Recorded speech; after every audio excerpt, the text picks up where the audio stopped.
আজকে আমরা দুজন অনেক মজা করবো, ঠিক আছে? খুব চিল হবে।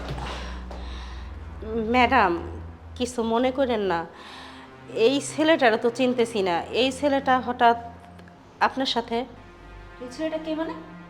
এই ছেলেটা কে সেটা কি আপনার কাছে আমার বলতে হবে? এটা আমার বাসা, আমি কাকে নিয়ে আসবো না নিয়ে আসবো সেটা আমার ব্যক্তিগত ব্যাপার। আপনি এই বিষয়ে কেন নাগলাচ্ছেন? আপনি এর সামনে কি আটকেছেন আমাদেরকে? ম্যাডাম, আসলে কি জানেন, আমি আপনার মায়ের মতো। এই যে আপনি প্রতিদিন এক এক ছেলে নিয়ে এসে রুমে ঢুকেন, এইটা না আমার ভালো লাগে না। কাজ করি ঠিক আছে আপনার বাসায়, আপনার বাসা যেমন পয় পরিষ্কার রাখি, তেমনি আপনার মান সম্মান দেখার দায়িত্ব তো আমার উপরই পড়ে। এই জন্য আর কি বলতেছিলাম, এই ছেলেটা কে? How funny! বিষয়টা কেমন হাস্যকর হয়ে গেল না? আমারই বাড়িতে থেকে খেয়ে আমার এখানে কাজ করেন, আমাদের বাড়ির চাকরানি, কাজের মহিলা, বুঝতে পারেননি?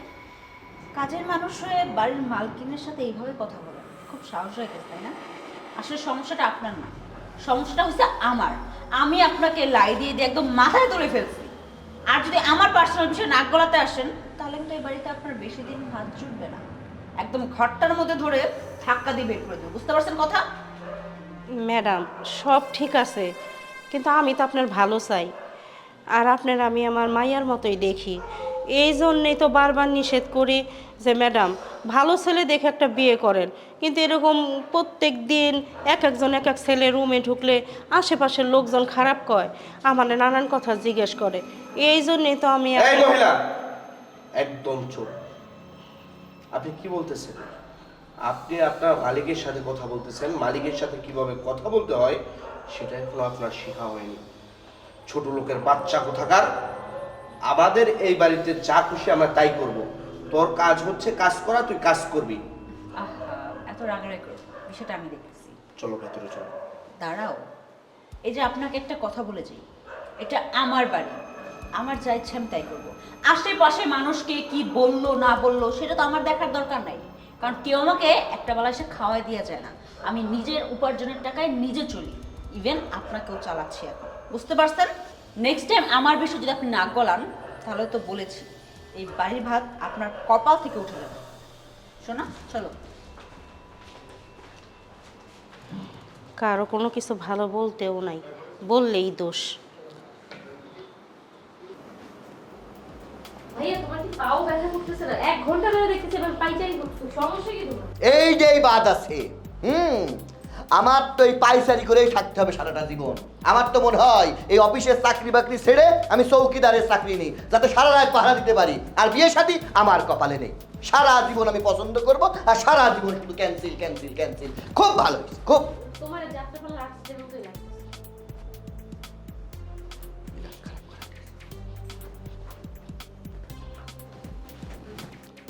এই বিয়ে ক্যান্সেল। আর কত বিয়ে ক্যান্সেল করলে তোমরা একটু শান্তি পাবে আমাকে বলতে পারো?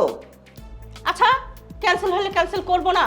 তুই তো জানোস আমি তোর যোগ্য ওরকম একটা মেয়ে এই বাড়ির বউ করতে চাই। যা সে যোগ্যতাই নাই, তাহলে তাকে কেন আমি এই বাড়ির বউ করে আনবো? তুমি কি করে বুঝলে তার যোগ্যতা নাই? হ্যাঁ মা, একটা কথা বলি শোনো। এই তোমরা না বয়স্ক মানুষ যারা আছো, এরা আসলে একটা সমস্যা।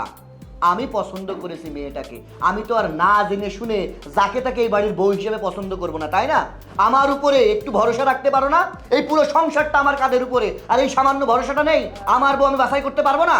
ভাইয়া একটা জিনিস কিন্তু ক্লিয়ার, তোমার তো এখন বিয়ের গ্যারা উঠছে, তাই এখন ছাগল পাগল কোনো কিছু বাছাই করতেছে না। যা পাইতেছো তারা দেখেই পছন্দ হয়ে যাইতেছে। শোন বাবা, চকচক করলেই কিন্তু সোনা হয় না, সেটা বুঝিস?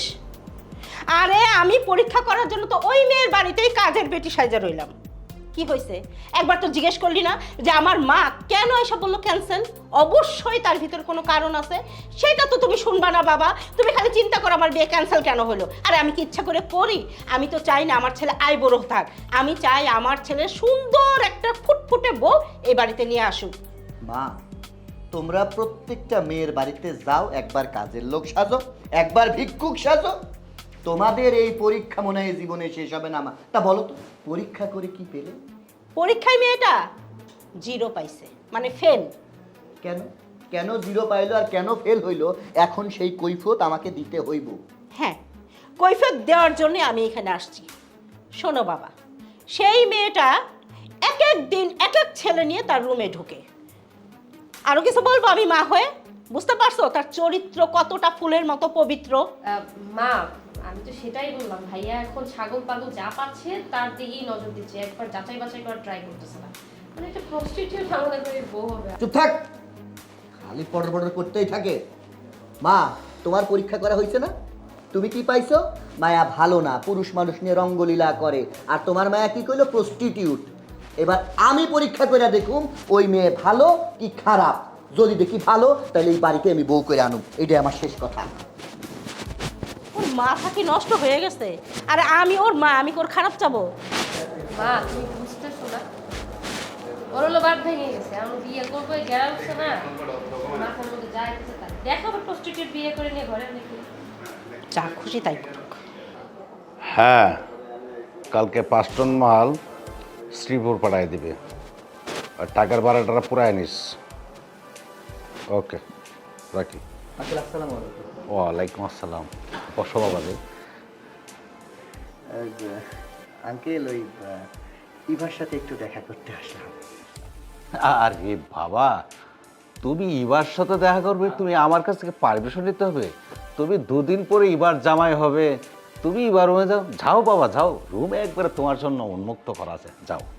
না মানে আঙ্কেল, আরেকটা কথা বলার ছিল, আপনি যদি অভয় দিতেন বলতাম। অবশ্যই বলবা, আমি তোমার হবু শ্বশুর, আর তুমি আমার কাছে কথা বলবা, তুমি আমার কাছ থেকে পারমিশন নিতে হবে। বলো বাবা, বলো। মানে বলছিলাম আঙ্কেল, বিষয়টা খারাপভাবে নেবেন না। হয়েছে কি, ইভা তো ওয়েস্টার্ন একটি মেয়ে, আমার ওকে বেশ পছন্দ হয়েছে, ও আমাকে পছন্দ করেছে। মানে বাইরে হয়ে আমি শুনতে পেলাম ইভার কি কোনো ছেলে বন্ধু টন্ধু মানে এই বাড়িতে যাতায়াত করে কিনা, বা ওর কোনো ছেলে বন্ধু আছে কিনা। বাবা, তুমি যে কি বলো, একটা কেন, আমার ঘরের মেয়েদের শত শত ছেলে আসে, সব হচ্ছে আমার মেয়ের ফ্রেন্ড, কেউ গার্লফ্রেন্ড, কেউ বয়ফ্রেন্ড, যেমন চলে। আর মেয়েটা তো ছোটোবেলা থেকে আমি কষ্ট করে লালন পালন করে বড় করেছি, তো আমি কোনোদিন তাকে মাটিতে রাখি না, পিঁপড়া করে দিই, উপরে রাখি না, মনে হয় বৃষ্টি বৃষ্টি করে দেয়। সেই জন্য ওরে আমি ছেলের মতন রাখছি, ও যা মন চায় সবসময় তাই করে। আমার মেয়েটা 1-এর মাঝে 100, খুব ভালো ভদ্র মেয়ে। বাবা যাও, তুমি রুমে যাও। ও আচ্ছা, ঠিক আছে আঙ্কেল, তাহলে আমি ইভার সাথে একটু কথা বলে আসি। হ্যাঁ, ঠিক আছে বাবা, যাও তুমি, আমার মেয়ের দরজা খোলা আছে। আসসালামু আলাইকুম। ওয়ালাইকুম আসসালাম। যাক, মেয়ে খুশি, আমি খুশি, মেয়ের মনটা চা চায় তাই করবে, তাতে কি হয়েছে? আমি খুব শান্তি পাই আমার মেয়েটার জন্য।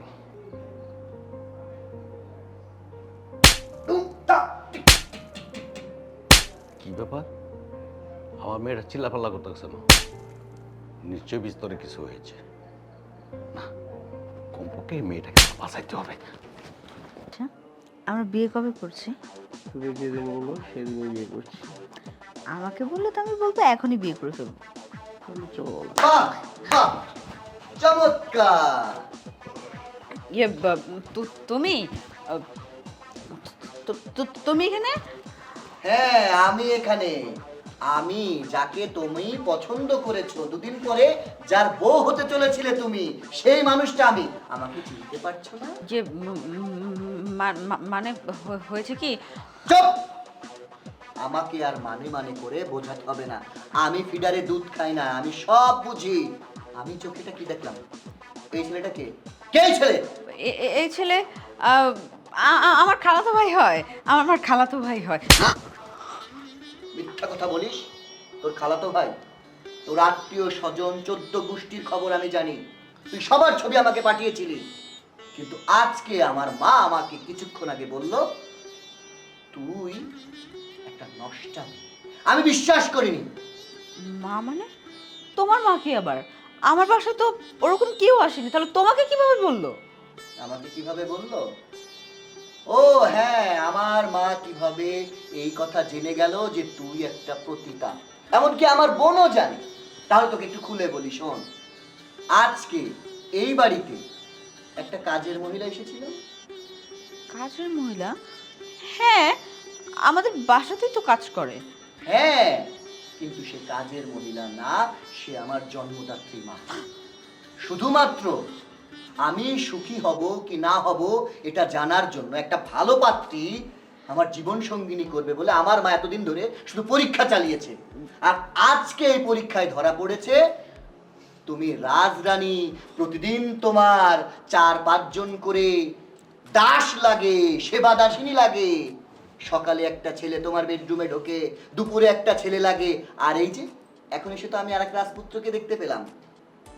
ইয়ে আসলে বিষয়টা হয়েছে কি, বিষয়টা তুমি যেভাবে নিচ্ছ আসলে ওরকম সিরিয়াস না, এটা তো জাস্ট সিম্পল একটা বিষয়। চুপ! একটাও কথা বলবি না, মনে হচ্ছে থাপড়ে তোর 32টা দাঁত আমি ফেলে দিই। এই বাবা কি হয়েছে, এমন চেঁচামেচি করছো কেন? আমার মেয়ে কি কোনো ভুল করে ফেলছে? কি ব্যাপার মহারাজ, মান সম্মান কি আছে নাকি আরো ডুবিয়ে দেব? ভাইয়া ভাইয়া আমি যাচ্ছি ভাইয়া। আসলে বাবা আমি তো কিছুই বুঝতে পারছি না। এই ছেলে বাবা তুমি বের করে দিলা, ও তো আমার মেয়ের কাছে সবসময় আসে, ও বন্ধু মানুষ আসতেই পারে। কি হয়েছে বলে বলো তো বাবা। বাবা, আমি তো ওকে এটাই বলছিলাম যে ফ্রেন্ড সার্কেল বাসায় আসতেই পারে। ও নাকি জানি কেমন হয়ে গিয়েছে, ইয়াং জেনারেশনে এসে সে আদি যুগে পড়ে আছে। অযথা আমাকে সন্দেহ করতেছে, আরো কত কথাই না বললো, আমার গায়ে পর্যন্ত হাত তুলছে বাবা। হ্যাঁ বাবা, তুমি কি এগুলো বুঝো না কিছু? বর্তমান যুগটা তো বাবা এইভাবে চলছে, আমার মেয়ের সাথে এভাবে চেঁচামেচি করা তো ঠিক নেই। আমি তো তোমাকে বলছি যে আমার মেয়ের মনে হচ্ছে শত শত ফ্রেন্ড, গার্লফ্রেন্ড, বয়ফ্রেন্ড আসে সবসময়। আমি তো বলছি মা তোর মনটা যা চায় তুই তাই করবে, আবার তুমি আইসা চিল্লা পাল্লা করতেছো, আমি তো কিছুই বুঝতেছি না বাবা। আপনি কি করে বুঝবেন? আমার তো মনে হচ্ছে আপনার মেয়ের গালে চড়টা মারার আগে সোফায় বসে আপনার গালে একটা চড় মেরে আসা উচিত ছিল, যখন আপনি আমাকে বলেছিলেন যে আপনার বাড়িতে শত শত বয়ফ্রেন্ড, গার্লফ্রেন্ড আর কত কিছু আমাকে বলেছে। আমার তো মনে হচ্ছে ওই চড়টা আপনার তখনই আমার দেওয়া উচিত ছিল। আপনার মেয়ে ওর পোশাক আশাকের দিকে একবার তাকিয়ে দেখেন তো, এটা কি নারী? আমার তো মনে হয় না। আপনি ওকে শিক্ষা দিয়েছেন? আমার তো মনে হয় না। ওকে যে শিক্ষা দিয়েছেন না, সেটা কোনো বাবা হয়ে তার সন্তানকে শিক্ষা দিতে পারে না। আপনার ভিতরে তো কোনো মনুষ্যত্ববোধ নেই। টাকার অট্টালিকার মধ্যে ঘুরতে ঘুরতে আপনার মেয়ে যে জাহান্নামের পথে গিয়েছে সেটা আপনি ভুলে গিয়েছেন। এই দেখো, তুমি আমাকে যা বলতেছো বলো, তুমি আমাদের বাসায় এসে আমার সামনে দাঁড়িয়ে তুমি আমার বাবাকে অপমান করতেছো কেন? তোমাকে আমি বিয়ে করবো বলে তোমার হবু হাজবেন্ড বলে যা ইচ্ছে তাই বলবা? হ্যাঁ, তো কিছু তো আমি মেনে নিতে পারবো না। মেনে নিতেও হবে না। হবু হাজবেন্ড ছিলাম, আমি কল্পনাও করতে পারিনি এই ধরনের একজন বাজে মেয়ের সাথে আমার জীবন সঙ্গিনী হতে হবে। আর যার কিনা একটা বোধ বুদ্ধিহীন পিতা আছে, তাকে তো আমি আমার শ্বশুর মানি না। আমি শুধু আমার মায়ের এবং বোনের কথা রাখার জন্য এই বাড়িতে এসেছিলাম, স্বচক্ষে দেখার জন্য। আর কি দেখলাম? এই বাড়িতে আপনি আপনার মেয়ের জন্য পতিতালয় খুলেছেন।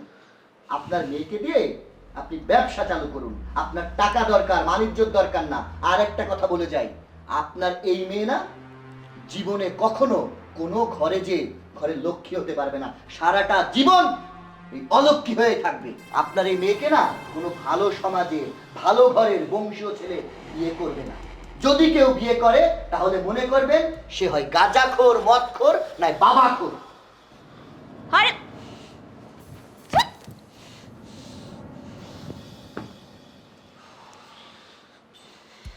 মা, ছেলেটা তো ঠিকই বলে। বাবা, তুমিও? হ্যাঁ মা, আমি টাকা পয়সার ভিতরে একবার ডুবে গেছিলাম, এই জন্য তুই যে এতটুকু নিচে নামবে আমি কোনোদিনই ভাবিনি। আমি তোরে উন্মুক্ত করে দিয়েছিলাম যে তুই, তোর মা নেই, তুই ফ্রিভাবে চলবে সবার সাথে, কিন্তু তুই করলে কি? ছি ছি ছি। আমার বলতে একবার লজ্জা লাগতেছে, আমার ছেলেটা যেভাবে আমার অপমান অপদস্থ করে গেল, এত বড় সাহস, কিন্তু সাহস হবে না শুধু তোর। যাক মা, যা হয়েছে আজকের থেকে আমার বাসা বাজে কোনো বন্ধু বান্ধব, কোনো ফ্রেন্ড, কেউ আসতে পারবে না। মা, আজকে তো তুই স্বাভাবিক জীবনে চলে আয় মা। আমার মান সম্মান তুই মা রাখ, নাহলে ওই যে যেইভাবে মানুষের জানাজানি হয়ে গেছে, ওই ছেলেটা তো আমার মানুষের কাছে বলে